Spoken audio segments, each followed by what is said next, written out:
Well, hello everybody, Mr. Mack here. For chapter 4 of Restart. Now, when we left Chase last in chapter 3, his mom was dropping him off to school, middle school. He's 8th grade, 13-year-old kid. And, it was his first day back to school since his accident. And Chase, because of the accident, as a result of the accident, he's lost his memory. He has no idea who anyone is at all in his life. Where the school is, what his school life was, what his life was like before the accident. Now, this is his first day back after the accident, but really in Chase's mind, this is his first day at this school. To him, it's a brand new school, even though he knows it isn't. His mom tries to fill him in on names and events and things, And Chase asks a few questions. And one thing his mother says before he leaves the car to go into school, she says, "Son, you're gonna have to learn how to, or you're going to have to, no matter what happens, try to deal with the good and the bad, and try to keep your cool," she says. And to me, that was telling. That was another clue. We have a clue to Chase's past life in chapter 2 with Shoshana and her brother Joel, twin brother Joel. Their experience with Chase isn't a good one at all. Chase had bullied Joel to the point where Joel left school, left town, is in a boarding school. So, I don't know. Chapter 3, he goes in school, everybody bombards him, giving high fives. He has no idea who these people are. Two guys, Aaron and Bear, come to him, and he knows from the pictures in his room what his mom tells him, those are his best friends. He tells them, "Listen, guys, I appreciate it, but I can't remember you, the school, the people. I have amnesia." So at first, his friends don't believe him, but then they do. And then Principal Fitzwallace comes. Aaron and Bear leave. And anyway, the principal takes Chase into the office and explains and, talks to him and says, "Listen, Chase, we've met, but I'm Principal Fitzwallace." And he basically tells Chase, "You have a unique experience here, something that a lot of people would give just about anything to have. You have another chance. You can start over, Chase. You can build your life from the bottom up," he says. So that is telling too. It's a clue. The principal, we know from Shoshana what had happened. Principal Fitzwallace there was nothing he could do about the bullying, and so we know that part. We know that the principal was involved in that. We know that Chase was a bully, but here the principal's trying to let him know this is your chance to make a better life. And I think too what he was saying is make a better life not just for you, Chase, but when you make a better life, it's going to be a better life for the people around you. All right. Chapter 4, and we're in the perspective, in the point of view of another character, Brendan Espinoza. Chapter 4. Well, I love this, how this works out. The impressive breadth and diversity of wildlife in the modern middle school is on display nowhere more than in the lunchroom. Here we see the species, Cheerleaderopus maximus, grazing in her native habitat, the salad bar. I focus on Brittany Vandervelde, I hope I said that name right, Vandervelde, and Letitia Butts as they make their delicate selection of lettuce, cucumber, and tomato slices. As I shoot, I balance the flip cam on my forearm to keep it steady. Everything looks better on YouTube when the camera work isn't all jumpy. A longing glance in the direction of the pizza table, and I continue my narration. But alas, it is not to be. For cheerleaderness, this meal is garnished with a radish rose and fat-free dressing. And wait, I pull back the shot to include Jordan McDaniel heading out of the food line with a heavy-laden tray.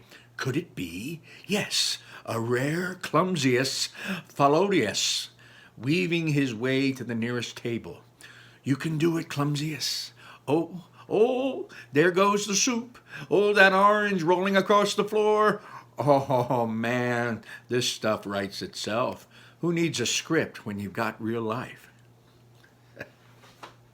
So evidently, Brendan, if it's Brendan, is shooting a video of what's going on, and he's narrating along the way. This is awesome. And now we leave the relative safety of the food line and venture into the lion's den. I go on, panning over to the corner table where Aaron Hackeman and Bear Bratsky and some of their football buddies are eating too much and laughing too loud. This is the land of the carnivores, where lesser animals fear to tread. Don't I know it? I'm filming on the maximum zoom, even though it's bound to be a little blurry. I sure don't intend to go any closer and get fed my own video camera. But where's their leader? The apex predator, and he's panning the camera around. Where is he? Could that be him paying for a pack of Fig Newtons at the cash register? Yes, it is.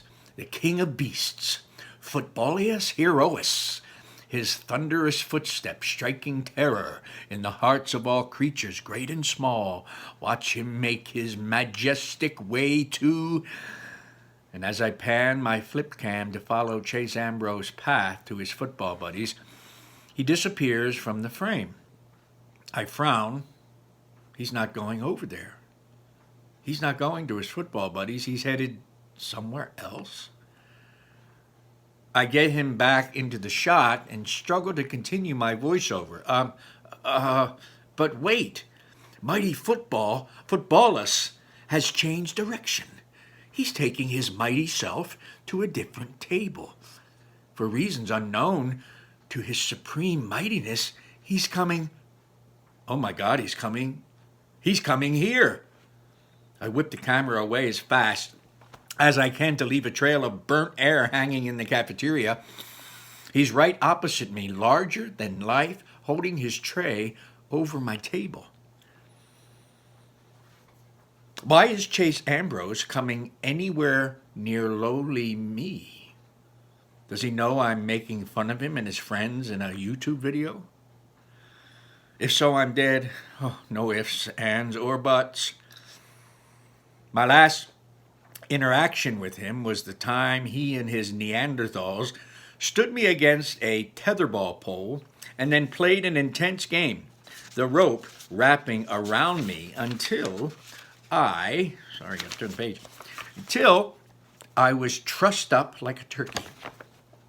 I'd probably still be there if the sanitation workers hadn't come to empty the dumpster that day. Actually, I'm lucky I wasn't in the dumpster. Those jerks bullied Joel Weber so badly that his folks finally sent him to a boarding school. Is anyone sitting here? Chase asked. I glance up, expecting to get a full face of something, jello, pudding, something. He's standing there looking like he's never laid eyes on me before. My mind screams, "Red alert! Red alert!" But aloud I say, help yourself. He takes a seat and then actually spreads his napkin across his lap, just like a civilized person. Although I look down at my own lap, no napkin, and probably none on any lap in the entire cafeteria, for that matter. This is the weirdest thing that has ever happened, unless, could the rumors be true? It was the biggest news in town that the great Chase Ambrose fell off his roof and landed on his head this summer. You can still see the cuts and the scrapes on his face, and his arm is in a sling, but the gossip around school is that the guy actually has amnesia. He doesn't remember anything from before the accident. I thought it was just a rumor, but what other explanation could there be for why he's sitting here with me instead of over there with his football Neanderthals and acting like a human being, no less? My video on hold, I turned back to eating. And let me tell you, that's not easy when you're sitting across from the apex predator, amnesia or not. I read that some amnesia is temporary.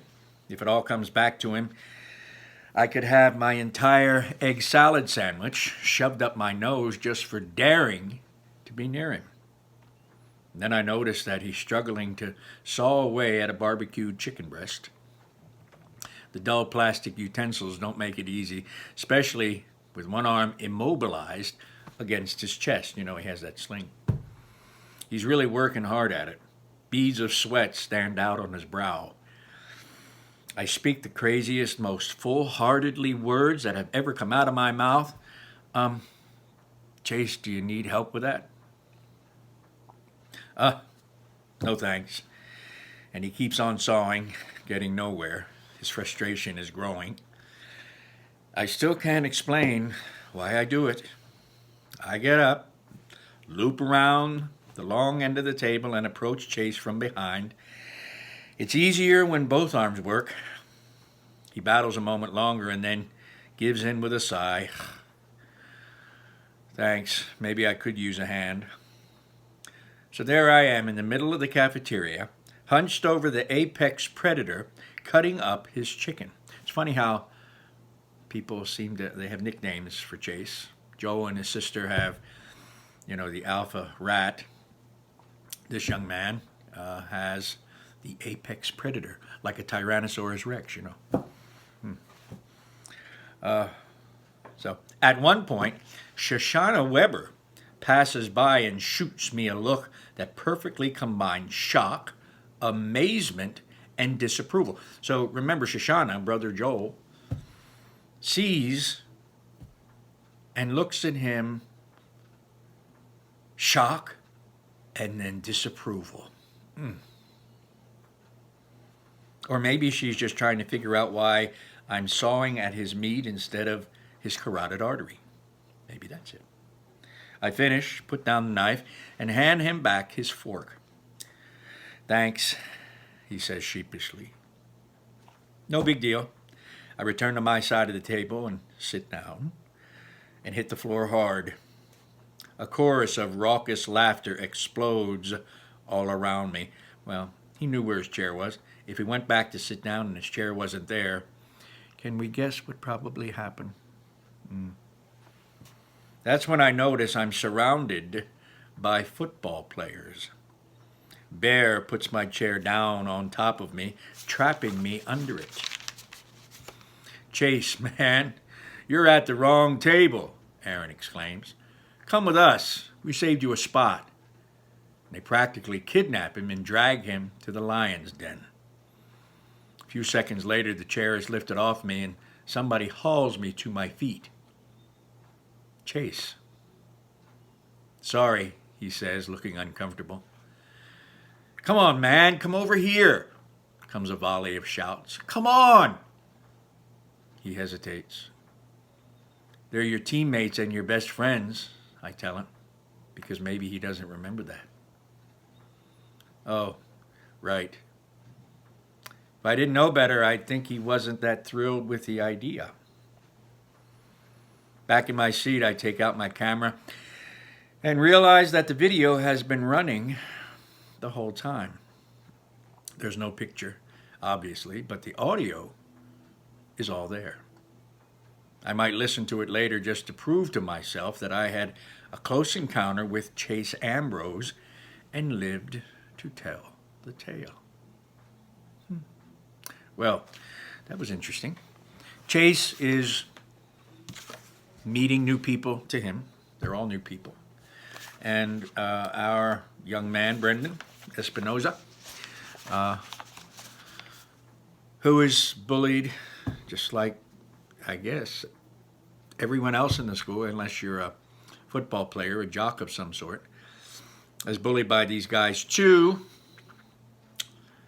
But he found Chase to be a mannerly, polite, kind, young person. So, he's bewildered. Can't blame him. Chase, of course, is absolutely bewildered because this is all new to him. Shoshana has something more to think about after seeing Brendan with helping the alpha rat. So we'll see. Chapter 5 is entitled Chase Ambrose. I like that it's, one character and then Chase and then another character and then Chase. I like that. So we're going to come back to Chapter 5 tomorrow. I sure hope you're enjoying this. I am. It's so hard not to just keep reading. And because I really, really want to know what Chase is thinking right now. I want to know, does he end up going back over there with the Neanderthals? Don't know. We'll find out. Take care. Have a great night. Stay safe. Stay healthy. Keep your hands away from eyes, nose, and mouth, And I'll be talking to you again. Bye-bye.